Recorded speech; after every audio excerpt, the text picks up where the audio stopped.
Hey YouTube, and welcome to part 6 of my Corvette build, HMS Bluebell. It's not gonna be a long video, it's just gonna be a quick update of things that I've done off camera, just to bring you up to speed as to where I am at the moment. I haven't really done that much because my anxiety and depression have sort of like been playing up and have kind of stopped me from doing a lot of things recently. But I just thought that while I'm currently feeling productive, I would try and get as many videos done as possible. So this is just going to be a quick update, as I say, to let you know where I've got to. Now, I don't know if you can see on the camera. Let me just see if I can bring this up slightly.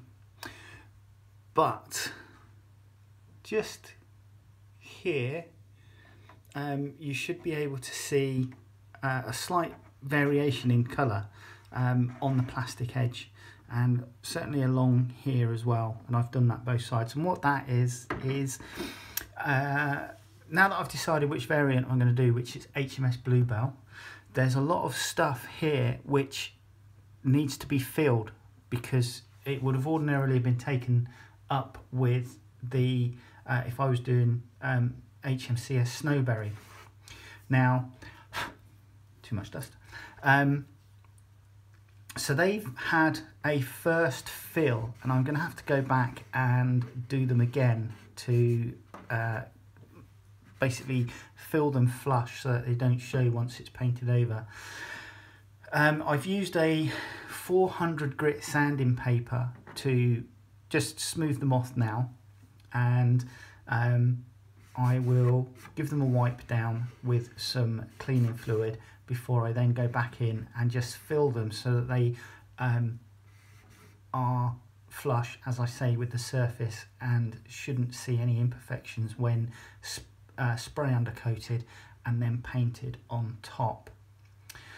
So the other thing that I've done is I have put in the support struts which go along the edge of the rear of the ship.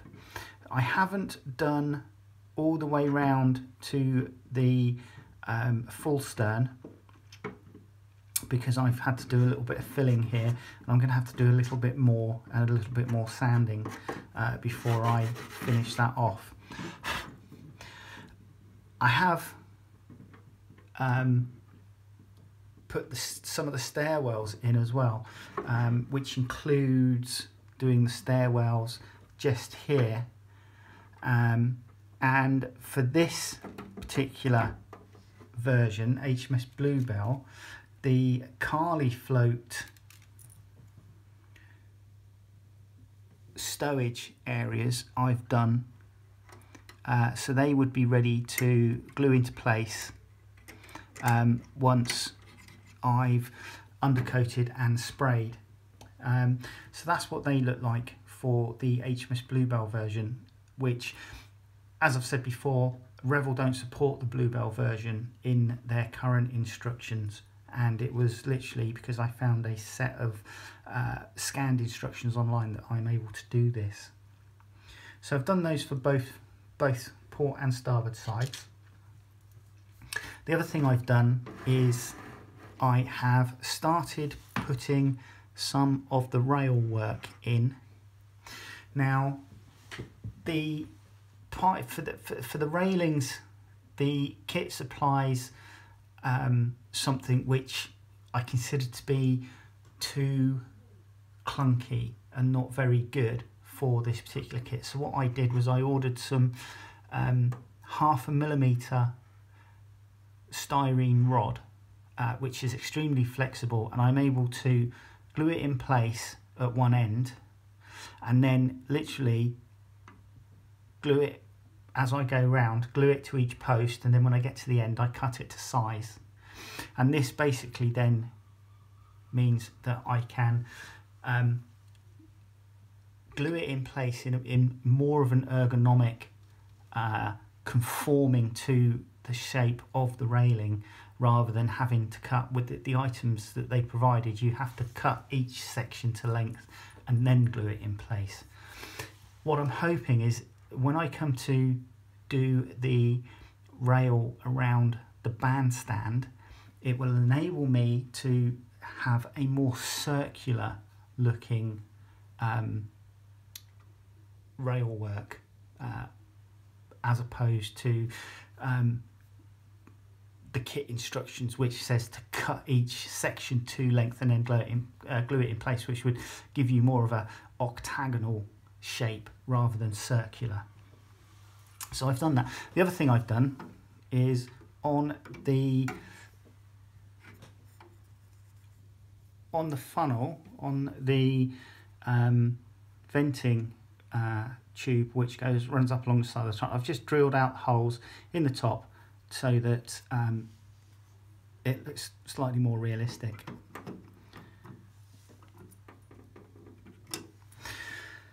Nothing much done to the bridge area. I'm having trouble sorting out the pierced steel plating which goes around the floor of the radar housing. But what I have done is I've popped in some railings on the back of the wheelhouse. But what I've also done is I have just done a very basic inside, which includes a doorway into the radio room, and having looked at a couple of pictures of different wheelhouse configurations, they were so different and varied because the ships themselves were built and constructed differently in different yards and to different specifications that were ordered at the time. So I noticed that on one they had a map table, and on another they had a long bench down one side. On another they had a platform just at the front where the ship's wheel and compass and some other bits stood. So that's what I've done. I've done quite an open bridge rather than close it off. I've done quite an open, quite an open wheelhouse rather than close it off, and I will try and get some plastic piping to create a compass stand and try and create a ship's wheel inside. Now, although it's only going to be a basic representation, I'm happy to do that. Normally my rule is if you're not going to see it, then you don't mess around with it, but I quite like the fact that I can do that and pop it in there. And then if you do look through the windows after the kit has been built, hopefully you will see something in there. So other than that, I've just put on the armour plating surrounding the gun bandstand at the front. So on port and starboard side, and the armour protective screen for the Hedgehog anti-submarine warfare mortar, which goes just there.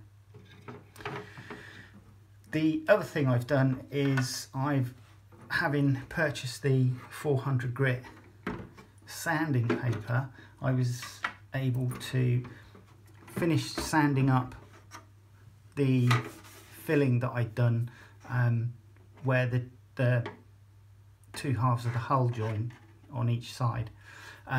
So it was then sanded smooth, and after it was sanded smooth, I then washed the hull using a weak detergent solution and a sponge scouring pad to basically just finish smoothing this off nicely. And I did this under the tap whilst the water was running, and it's given me this finish. When I've finished doing the filling for the holes that I'm not going to use on the rest of the model, again I will finish sanding them smooth with the 400 grit, and then after that I will wash it and just finish it off using the sponge scourer to smooth it all off and make it look nice. And that's basically where I am at the moment. I've managed to source a photograph. It took some searching, but I managed to find a photograph of the old decal sheet for the Matchbox kit with the K80 on it, which is the pennant number for this particular ship, HMS Bluebell. And I'm hoping that I may be able to find someone who would be happy, because I understand that you can print, you can buy decal paper and print your own decals, and if I can find somebody who could do that for me and come to an arrangement with a small fee, then hopefully I can get the K80 pennant decals or ship deck identifier and the 37 which goes on the funnel printed, so that I can then put them on the ship. In fact, I don't even need the K, I just need the 8 and 0, because we've got a K in the kit, because Snowberry is K166. Anyway, that's as far as I am, and hopefully I will have a little bit more information for you the next time I do a video, and I'll see you soon. Alright, take care, bye.